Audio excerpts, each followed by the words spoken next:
Hi, this is Yvon Prehn from Effective Church Communications, and I'm going to talk to you about why your church needs to create multi-channel communications, or why you can't just bite the bullet, put your bulletin on the web, and be done with it. This is a very timely topic because I find that church communicators are asking questions such as these.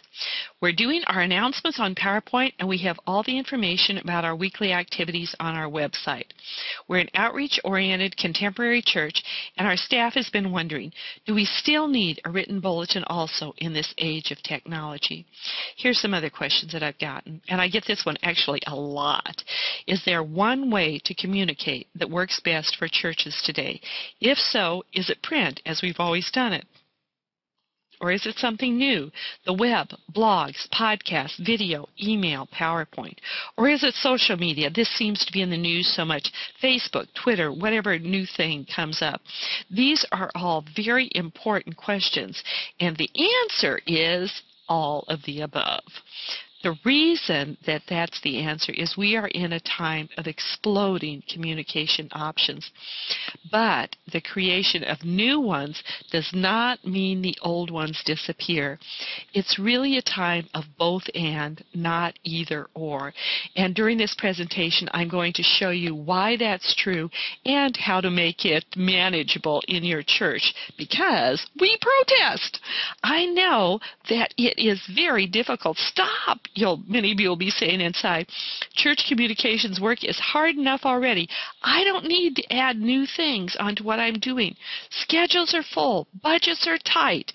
Any way that we can simplify is what's appealing, not having to add additional ways of doing things. Besides, truth be told, all of us have our own preferences. Some of us like print. Some people on church staffs love to work on the web. Some would rather do Facebook than anything else. Others are just happy with handwritten notes. So there's lots and lots of reasons why you really don't want to hear what I'm going to be saying about how you have to do both and in your communications. But a reality check is helpful at this point because we're talking about church communications. We are working in church, not in a secular ad agency. We're not doing it all for ourselves, and it's not about us. It's about serving our Lord and His people. And so the communications that we do, we always have to look at it with that as the bottom line. Even when we feel like we don't have the time or the money or the strength to do it, that's not what is most important. Serving our Lord and people is what's most important. So let's understand this whole area better and get to work so that we can do a really good job in it.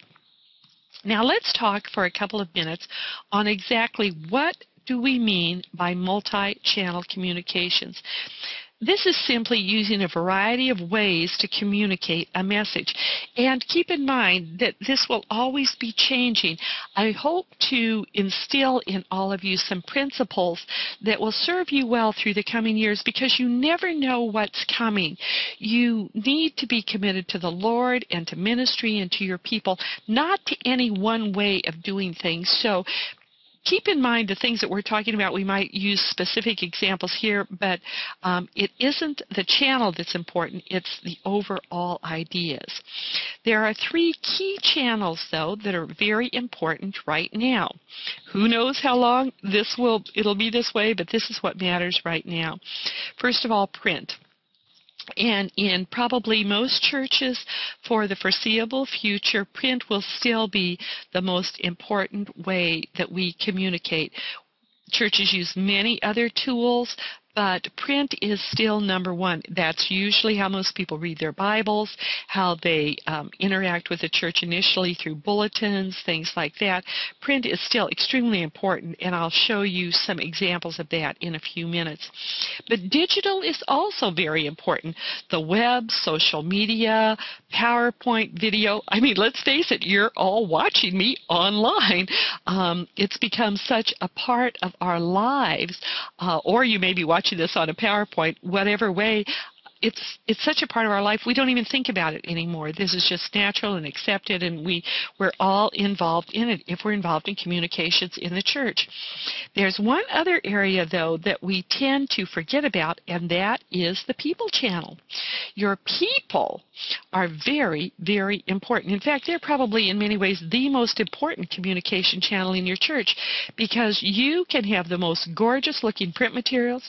You can have a website that just knocks the socks off of people, fantastic worship videos, and a Facebook page that is just filled with thousands of followers and likes and all kinds of interaction.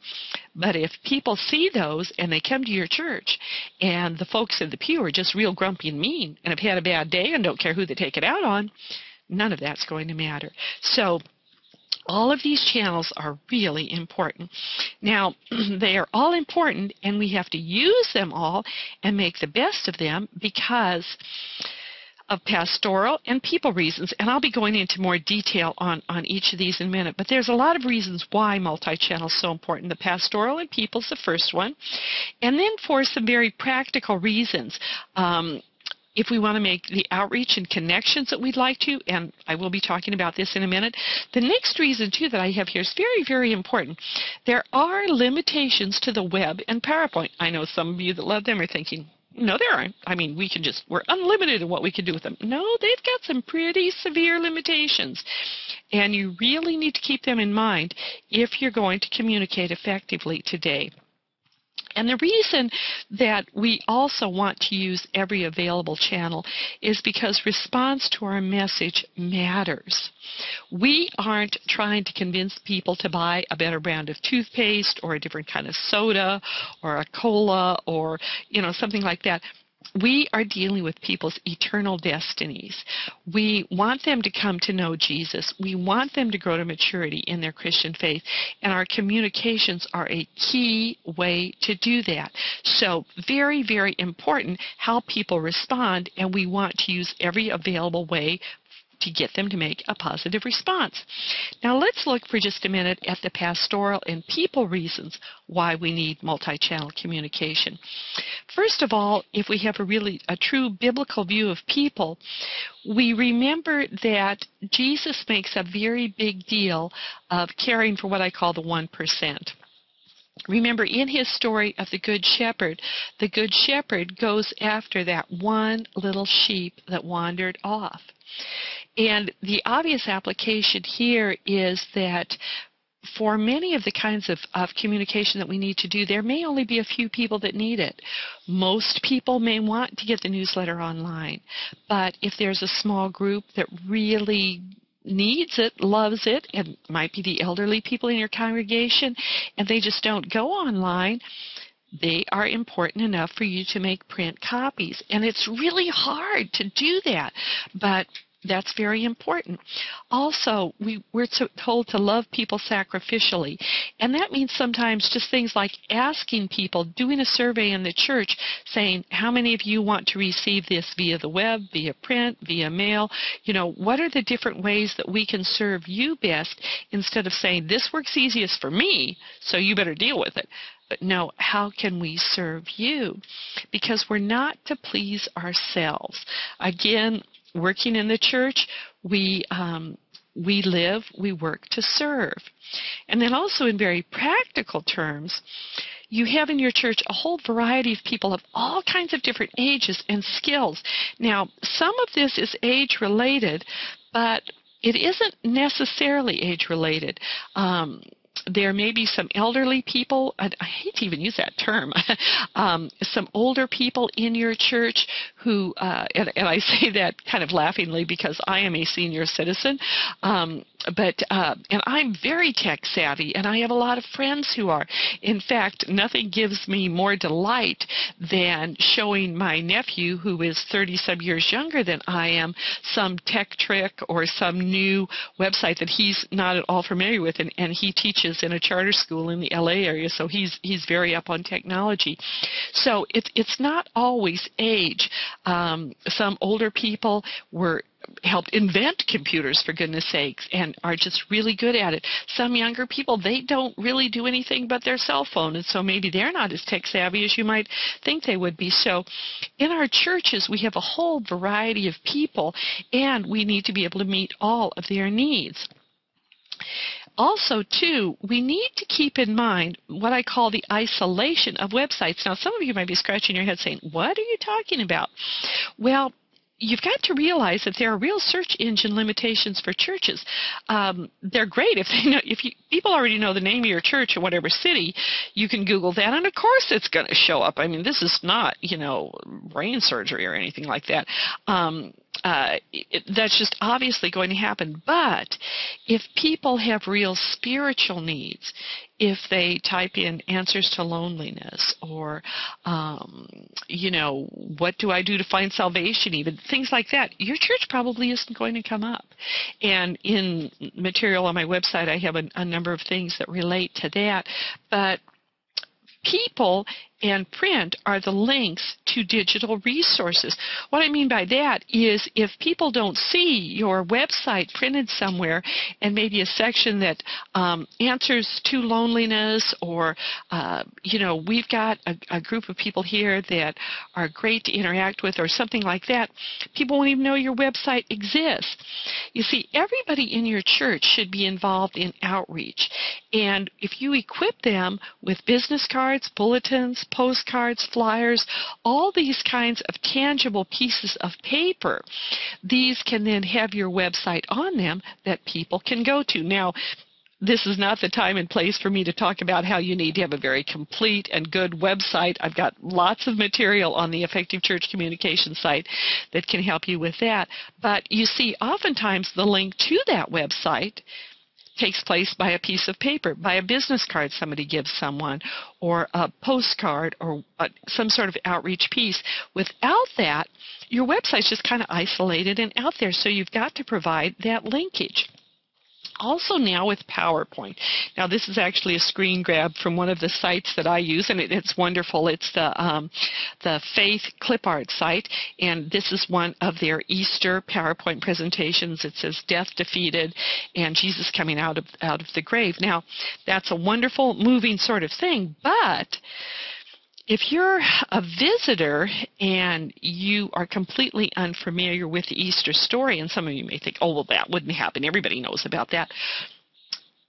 Really, in today's society, and I've been doing quite a bit of blogging and writing on this, people do not know the basic facts of Easter. In our unchurched society, if you're really reaching out to newcomers, they don't know all of the Easter story. They don't know all of these sorts of things. So you put up this very emotional, moving PowerPoint, and it might have a great emotional impact, but if people don't know the context, they don't know the story, it won't make sense. It really can actually be a very confusing communication. You've got to explain that to people. Now, people might remember the images, but they won't remember the facts, and this is especially important for churches who have shifted their announcements out of the bulletin and are just putting them on PowerPoint. Huge mistake. Every church that I've known that's done that, their attendance in activities goes down, and they can't figure out why. In fact, that very first question that I shared with you, that actually was from a church who they were asking me these things because they had done that. They decided to go all digital with their communications, and their attendance and activities had just plummeted to almost nothing, and they couldn't figure out why because they were so impressed with what all they were doing. Well, people remember images, but they don't remember facts. For example, Thursday, Friday night comes along, your kids have to be at a youth group thing, and you don't remember what that PowerPoint said. And if the website hadn't been updated in 6 months, and it's after 5, nobody's at the church office, what are you going to do? Well, quite honestly, if it isn't on the refrigerator, it isn't happening. But if you have a flyer, a printed piece on the refrigerator that goes along with the great image, I'm not saying don't do the great images, do that, but give people the paper that they can take home, post on their refrigerator and then actually attend the event. See, a print bulletin with inserts is so useful because, again, you make that emotional impact perhaps with a PowerPoint, but people can look at it later. Inserts can be posted on the refrigerator. You can have links to the website to check things out in more detail. Something like this is something that's on the website right now. We're nearing Easter, and this is just a great insert for visitors. Still have questions? Many people do. And it just challenges people that they've heard the Easter story.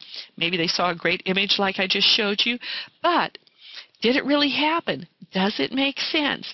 And then on the back, I have on my website also a whole list of resources that you can give people, websites they can check out, that kind of thing, to follow up on the emotional reaction they may have had during the service. Here is one that is just so cute. People have been sending me things. We're doing what I call our great idea swap, and I'll be publishing a lot of these. But this one was just adorable. Bethany on the fridge. And here you can see they have the different activities. It's just the cutest little thing. It's sort of a refrigerator notice that looks like a refrigerator notice that they can put on there. This week, what's happening at Bethany, upcoming events, just a great little reminder. Once again, you won't remember the PowerPoint about it, but you'll remember that. Here's another one, an insert perhaps for Mother's Day. That's coming up. Want to make Mom really happy? Come back to church next Sunday. Once again, you might see a PowerPoint on that, but if it's in the bulletin, somebody takes it home, and maybe on the back side it has upcoming activities, whatever. This is something that people can post. They remember, they'll take action on it. Here's another bulletin. This is on the website. It's just fantastic, out of our great idea swap. As you can see, this was actually 11 by 17 and then folded in half and then folded in half again. The outside is the basic church service, what the church is about, a place to take notes, just a great bulletin. But then you open it up, and inside the news and events that help us fulfill our purpose. I mean, I can just see this inside, once again, stuck on the refrigerator. Lots going on here. This isn't a terribly large church, but every church has all kinds of activities, and without these nuts and bolts facts, people just won't connect with them. Now, ideally, some of you might say, well, it's on our website. Yes, maybe it is, maybe it isn't. Let's face it, churches have a long way to go before we're current with our websites. Now, ideally, maybe 10 years from now, with your cell phone, you can immediately call up all that information. I see that day coming, but we're not there yet. And until we get there, we need to work on complete printed things. Here's another one, just a great bulletin, lots of different activities. And on this one, I can almost see someone perhaps even tearing out different sections, things that they want to remember, or putting pieces of it on the bulletin. Great double feature thing, advertising stuff there, prayer and intercession times, smaller activities, a whole schedule on the inside. Just lots and lots going on. Once again, you wouldn't remember these things just seeing them one time. You might remember, wow, they're doing movies at the church, but how do you know when they are taking place? Is there a cost? What are the movies? You know, just exactly what's going on, where something like this has all the details there for you. Very, very helpful in a practical way. And the most important channel, your people. All your people, big people, little people, husbands, wives, kids, probably not the pets, but all of them have friends. But your people need to be equipped. You need to provide, first of all, a clear and complete website and your social media as a foundation. People so often, after they see an advertisement in the newspaper, television, whatever, they go to the website to check it out. They'll see if perhaps the organization has a Facebook page where they can see what people are saying about it, all of these kinds of things. So you do need to have those things, but once again, you don't want your website to be isolated. Provide print connections. Here's a door hanger, business and invitation cards, bulletin inserts, all these kinds of things, and all of these are on the website, and these are available for members. You can download them for free in the different areas, ready to print, ready to go. But all of these kinds of things, you see, you can give to your members, they can give to their friends. And this is so important that you keep in mind the whole idea of equipping your members. People should not just think that the church pays for and has some outside company do outreach. That's not biblical. That's not good for their spiritual growth. Far, far better is your church staff taking seriously the command to equip the saints to do the work of the ministry, where you give them the communications. They can't all produce them at home, but then you have them give them out or mail them, like the little church bunny here.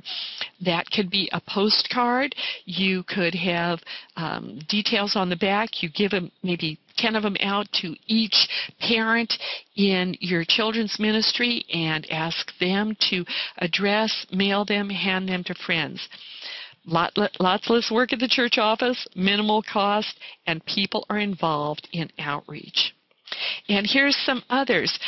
Here is a little flyer, and all of these things, again, are available on the website, Effective Church Communications.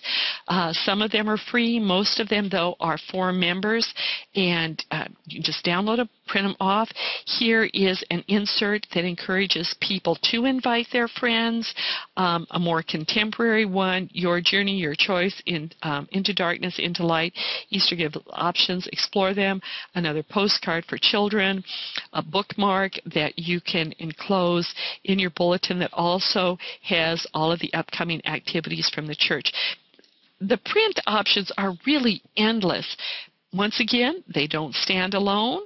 You always want to refer people today to a website, your social media connections, but you've got to have a way to make that first connection, and paper's really the best way to do it. Okay, additional practical tips. Now, time out here.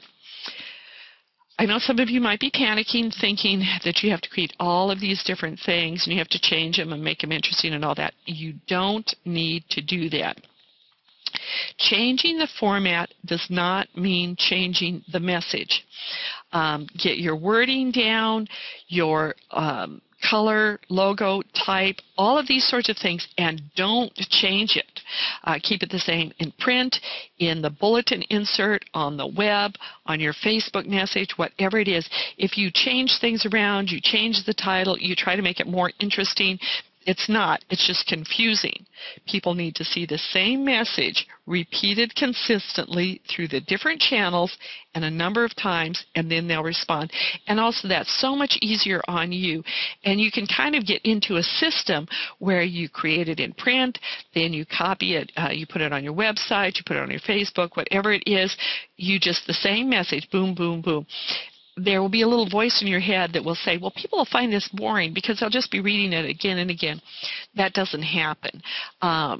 First of all, different people, as we said earlier, will access the different channels, and even if the same people do access them, advertisers tell us that for an idea to get across and to start to sink in at all, people need to see it or hear it at least 7 times. So don't dwell on that too much, it'll depress you. But the main point is that repetition is a good thing, not a negative thing. And one other thing that's very, very important, one person does not have to do it all. Create a team of people recognizing that different people prefer working in different channels. Even in our Sunday school class that my husband and I are teaching at church, we actually teach Sunday morning and Sunday night. We have some Bible classes, and I have someone working with me who does our Facebook page and a number of the other social media things and stuff like that, because I'm working on the lessons and I'm actually teaching her how to do more stuff on the web, so that I'm calling her our internet missionary and hoping to have her do that sort of thing, and I'm preparing some of the other things. And so that's going to work out really well because she just loves doing that kind of thing. Some people like print, some people like digital.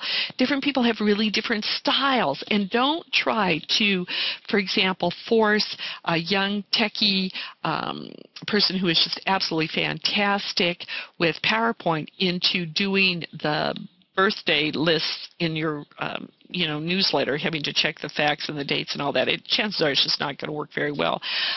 Also, too, a person that's used to very structured print things may not be the best person to handle your Twitter accounts. But I truly believe every church has all the skills needed, and just find out who it is, have a team, and it can really be fun.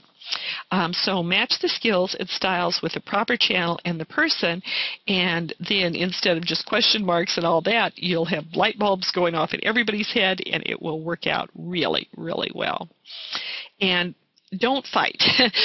There's always the temptation to get into an argument about print's the best, no, the web's the best, no, social media is the best. Well, this study shows, and please do not do that.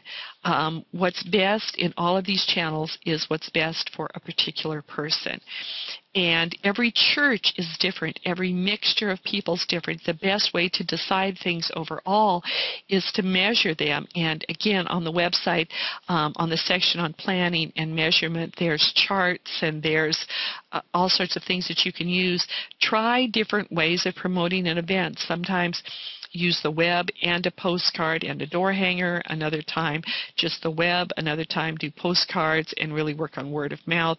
And record your results. After you do that for a few months, you will have statistics to work from, not just opinion. And the Lord does want us to be at peace with each other. And so I cannot recommend enough that you do that. And whatever channels you use, think about congregational training times. Take some time. Coach a minute. People don't necessarily have any idea what the church office has produced. Demonstrate what you do. Show them what's on the web. Where's the Bible study schedules? How can they connect with the prayer team? Just any of, what are some maybe things that parents can download to work with their kids during the week? Just let them know what all is going on. Update them on the schedules of how you're doing stuff. Give them handouts. Give them business cards. Tell them how to use invitations. Explain why you're doing what you're doing. Perhaps you've printed out a whole bunch of postcards and you say to people, folks, we're on a budget this year. But we're not cutting back in our outreach to people. So what we're going to do this year, and we think it's probably even a better idea than having some company, mail these out, is we're asking each one of you to take 5 postcards, take them home, share them with your friends, mail them to people or deliver it as an invitation, and let's all get involved with praying for our friends and bringing them to church. Now, Mary and Joe over here have worked on really beefing up the apologetic section of our website, so direct them to the website. It'll answer their questions about did Jesus really rise from the dead, all those kinds of things, but we want you to be involved in getting people to church. Now, tell them how to participate. Do they need to sign up, say, for things? Is it automatic? Are contributions welcome? And I started to say I don't mean money, but if your website's kind of costly or whatever, people can contribute financially, but can people put their own maybe essays or stories or apologetic things or devotions on your website? Can they contribute things to the new email newsletter you're doing? Just, let people know what you're doing. And too, a lot of people, they don't understand how electronic newsletters work or how Facebook works. Take time, explain it. It doesn't make sense to everyone. It isn't something we grow up knowing. So take some time to do that and get everybody involved in the communication ministry of your church. And finally, measure the results. I cannot encourage you enough to do that. Don't, again, just operate on accusations or opinions, but measure. Modify as necessary. You might find out that with just a little tweaking, something gets a much better response. Stay open to new ideas. I guarantee that there will be something new coming up within the next week, month, year, whatever. Tablet computing, as I'm doing this, is just taking off. That's going to be really big. How will that impact churches? Stay open to new ideas. And that's why, too, overall in this, it isn't about any one or other kind of channel. It's being open to all the different ways that you communicate to all the people in your church. And remember, that you serve the God who made all the stars. Before the first computer was invented, He had named every single one of those. And so computers don't scare Him. Technology doesn't scare Him. God loves you. He's called you, and He will give you the wisdom and strength to do all the multi-channel communications you need to do for His church and His people. May the Lord bless you greatly as you work on communications for Him. This whole area of multi-channel communications has so many things that we could talk about, and I've redone a resource for you, and then I have a number of others that I'm working on. The one that I just finished, and it's on the website and it's free for Effective Church Communication members in your members downloads, or you can download it from the resource storefront for a very minimal cost. But this little booklet on our written bulletins still needed in the church, I think you'll find very, very helpful. So that's right there waiting for you, and lots more is coming on effectivechurchcom.com. Keep your eye on our Facebook page and newsletters, and we'll tell you all about it. Lord bless you as you work on multi-channel communications for Him.